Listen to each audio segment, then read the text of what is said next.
this is a quick explainer how you find out how much you received as a reward from Friedger Pool.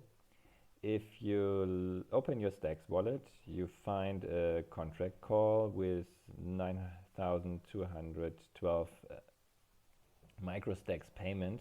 These are just transaction fees and not related to your rewards that you received. Click on this transaction and you find more information. There you see, if you search for your address, you see this function was called with your address and this amount should be paid out. So that's 166 stacks for this user. And you look into the list of events further up. Here you can see whether it really happened.